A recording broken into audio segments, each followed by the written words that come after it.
This week's Muscle Car of the Week is a Hugger Orange hot rod designed to be kind of practical, but specifically to beat the insurance companies.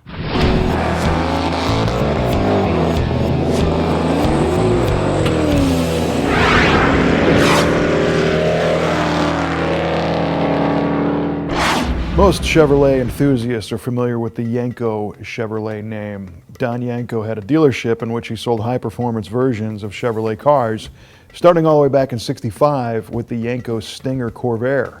And those evolved into the Yenko Camaros, which were very, very popular, Yenko Chevelles, and one of my favorites is the Yenko Deuce Nova. And this was a 1970 Nova that had an LT1 350 under the hood.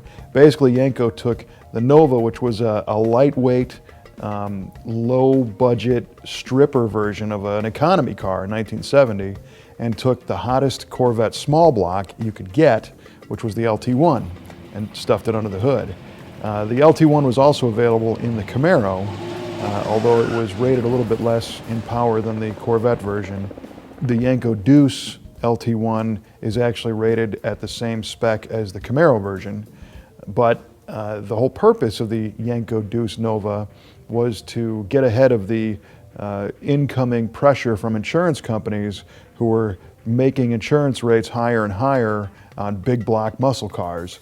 So Yenko thought, well, you know, if we market this thing as an economy car with decent fuel economy, but have it still make a lot of power, we'll be able to sell them and be under the radar of the insurance companies.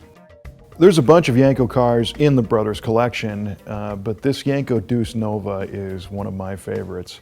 Not only is it a pristine example of one of these cars, but it's pretty darn rare. I mean, they made 175 Yenko Deuce Novas. They only made 10 in Hugger Orange, and this is definitely one of the nicest ones. Power for the Yenko Deuce came in the form of a 360 horsepower, 350 cubic inch Corvette LT1 V8. This was a high-performance cammed motor. It's got a solid lifter camshaft. But when you start this thing up, it's got a serious rumble. And that's because the compression ratio is about 11 to 1, 11.1 to 1. And the camshaft is known as the 178 cam, which is the last three numbers of the Chevrolet long part number.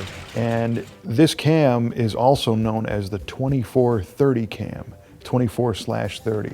Chevy fans for years have known of the Duntoff 3030 cam, kind of a legendary Chevrolet grind that you could buy at your dealer and put in your Chevy motor. The 2430 cam is a little bit different, and a lot of people don't know what that 3030 means or what the 2430 means.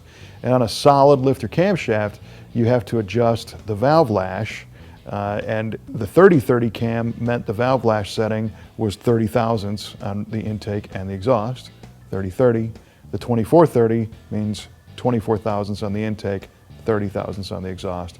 But at the end of the day, what you got was a very lumpy cam in this LT1 350. Other speed parts on this car include a 780 CFM Holley 4-barrel. I mean, that's normally reserved for big block usage, but you found it on this LT1 small block. Corvette-style ram's horn exhaust manifolds and electronic ignition. It's a real screamer, but the funny thing is they still tried to market this as being an economy car, again, to beat the insurance companies and to make people kind of justify some practicality. So they said that this was a gas-sipping motor, but not when you got your foot in it.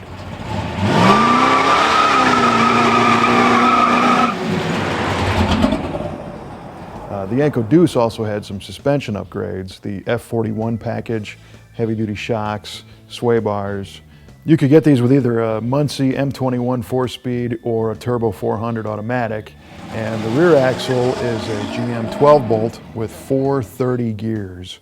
So this car was designed to be a drag racer from the word go. The appearance was all business, man. It's the Hugger Orange is a very bright and in-your-face color, but it's got a Yenko stripe, which was white, started at the front of the car, went down the side, up and over the quarter panel, and down the rear deck lid. The wheels are stamped steel with no trim ring. Inside the Yenko Deuce, it's about as basic as you can get. It's got a bench seat, floor shifter, a rubber mat on the floor, doesn't even have carpet. And it's all designed to go fast. And again, Yenko said, this is practical. They kind of bragged about the rear seat being large and having a lot of trunk room, but we all know that the less you put in them, the lighter they were and the faster they went. The only ornamentation is the Yenko Deuce sticker on the door panel, and of course it's got the hood tack, so there's no other gauges on the dash, so you can focus on going straight down the track. They were terrors on the drag strip, and if you see one today, you might want to spend some time looking at it because you don't see them every day. The real ones, because a lot of people have made tributes or clones, the real cars have the VIN stamped on the block that matches the car because this was a central office production order GM installed engine. So that's one way to tell if you're looking at a real Yenko Deuce versus a clone. But we had a lot of fun playing with this car.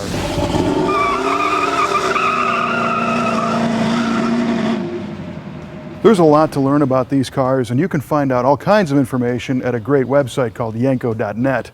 And they cover not just the Deuce, but of course the Camaros and the Chevelles, and even the Corvairs and all the Yenko family cars.